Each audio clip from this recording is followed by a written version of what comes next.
Hey everyone, and welcome back. Today we're taking a deep dive into the Silent Hill 2 remake. Oh, yeah. And it's been a wild ride watching the community's reaction to this one. Yeah, from the initial announcement and the hype that followed Yeah. to the review scores and to some of the recent controversies. Right. It's been an interesting journey for sure. Oh, absolutely. Reddit especially has been a whirlwind of strong opinions. Yeah. I mean, on the one hand, you have folks who are, super excited about this remake. Oh, totally. Like I saw people saying things like, "This is the remake I've been dreaming of. Exactly. Bloober team, don't mess this up." Like really high hopes. Yeah, yeah. But then on the other hand, There's also like a lot of skepticism, oh yeah. which makes sense given Konami's recent history with the Silent Hill franchise. Yeah. And, Bloober Team's track record. Right. With games like Blair Witch and The Medium, which had kind of a mixed reception. Yeah. It was a real trust but verify kind of situation for a lot of fans. Yeah, I think that's a good way to put it. And some even questioned, if a remake was even necessary at all. Yeah. I mean, the original Silent Hill 2 is considered like a masterpiece Yeah, classic. of psychological horror, Like messing with... It just felt Yeah. like a risky move for some people. Absolutely. But there were also some fans who felt like Konami was just jumping on the whole remake bandwagon. Oh, yeah, for sure. Trying to cash in on that nostalgia. Yeah. Without really understanding what made the original so special. Right, right. So there were definitely like some valid concerns floating around out there. For sure. And then the game comes out and... The reviews are like overwhelmingly positive. Right. It was almost like a collective sigh of relief from the gaming community. Yeah. I was really surprised by how many reviewers specifically called out the improved boss battles. Oh, yeah, me too. That they were a point of contention in the original for some players. Yeah, for sure. But it sounds like Bloober Team really nailed it this time around. Yeah, it seems like they really understood what fans wanted. Right. And they managed to, modernize the game for a new audience while still preserving what made the original so iconic. Right. It's not an easy thing to do. No. And I think they deserve credit for that. Absolutely. But there's a little twist to this story. Oh, yeah. Right. Something about a PS5 Pro Patch. Right, or the lack thereof, I should say. Yeah. So tell me about that. What's going on there? So even though the game was advertised as having like PS5 Pro Enhanced features, Right. the patch that was supposed to, enable those features hasn't actually been released yet. Oh, wow. And this is causing quite a stir online. Yeah, I bet. Especially among PS5 Pro owners. Yeah. There's a lot of frustration and confusion, Yeah. People are experiencing technical issues. Like what kind of issues? Things like broken reflections in performance mode. Oh, wow. And they're not seeing the kind of performance boost that they were expecting. Some people feel like misled by that Pro Enhanced label. Right. It's definitely causing some tension in the community. Yeah. It's definitely a head scratcher. Yeah. You'd think if they were advertising those features, Right. that the patch would be ready to go at launch. Yeah. Or, at least shortly after. Right. So where does that leave us? Well, right now we're kind of in a waiting game. Yeah. Will the patch actually deliver on its promises? Right. Or will PS5 Pro owners just be left disappointed? Yeah. It's hard to say at this point. Okay, so we've got this really intriguing situation, a critically acclaimed remake that seems to have captured the essence of the original, but with this big question mark hanging over the PS5 Pro version. Yeah. It's a strange mix of excitement and uncertainty. For sure. But before we get too deep into like the technical stuff, Good. I think it's worth taking a closer look at what Bloober Team actually changed Okay. and what they kept faithful to the original. Yeah, that's a good place to start. Yeah, what do you think? Yeah, let's dive into that. One of the things that really stood out to me in the reviews was Yeah. how they really nailed the atmosphere. Yeah, the atmosphere is so important in Silent Hill 2. Oh, absolutely. Like, it's not just about, like, Right. upscaling the graphics or anything. It's about, like, Yeah. how do you use modern technology Yep. to actually, like, enhance that feeling Right. of dread and unease that the game is known for? Yeah, and I was reading some reviews that mentioned the use of 3D audio Oh, yeah. and how that really impacts the experience. Absolutely. Yeah. Especially for players who are wearing headphones. Right? It just creates this, like, much more immersive soundscape. Can you talk a little bit more about that? Like, Sure. how does that actually work? So imagine, like, you're walking through the streets of Silent Hill, Yeah. right?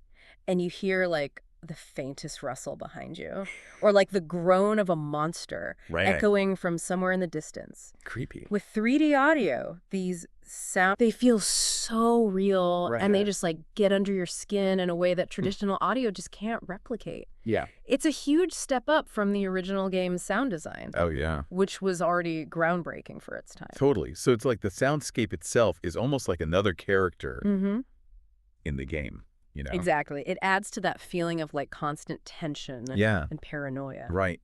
And it's not just the audio. Right. They also made some changes to the gameplay. Yeah. While still, staying true to the spirit of the original. Right. One of the biggest changes that I noticed in the trailers was the shift to an over-the-shoulder camera perspective. Right.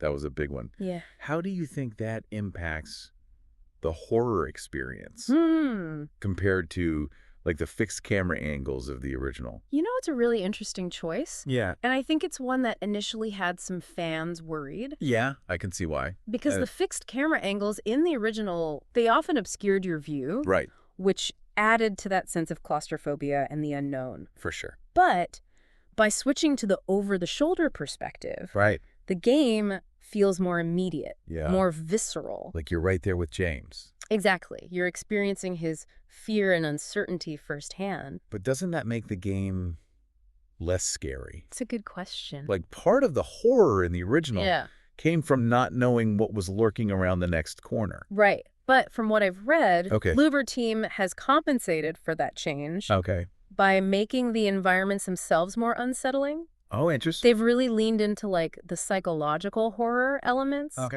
You know, playing with light and shadow. Right. Creating these spaces that feel both familiar and deeply disturbing. Oh, I see. So even though you might see more, what you do see is just more unnerving. Right, right. I've also read that the combat system has been completely overhauled. Oh, yeah. That was a big one. Can you tell us a bit more about that? So the combat in the original was notoriously clunky. Yeah, I remember that. And it was meant to enhance the feeling of vulnerability. Right. But for a lot of players, it just felt frustrating. Totally. In the remake, the combat's more fluid, more responsive. You can manually aim. Wow. You can dodge attacks. Yeah. You can quickly switch between weapons. Oh, wow. It's a much more modern take. Yeah. But it doesn't sacrifice that overall feeling of helplessness that defines the Silent Hill experience. Okay, so it sounds like they've found a good balance there. Yeah. Between, making it more accessible to modern players, but without losing those core elements that made the original so terrifying. Exactly. Now, what about the story itself? Okay. Did they make any changes to the narrative? From what I'm seeing in the reviews, they've treated the story with a lot of respect. Okay. They haven't tried to like rewrite it or add any unnecessary twists or anything like that. They've really focused on enhancing what was already there. Okay. You know, fleshing out certain scenes. Okay. Giving some of the supporting characters a bit more depth. That's really cool. I know some fans were worried about the voice acting. Oh, yeah, that's a big one. The original performances are so iconic. Yeah, they're legendary. Was Bloober Team able to capture that same level of emotion and nuance? It seems to be a bit of a mixed bag. Oh, really? Most of the new voice acting is excellent. Okay.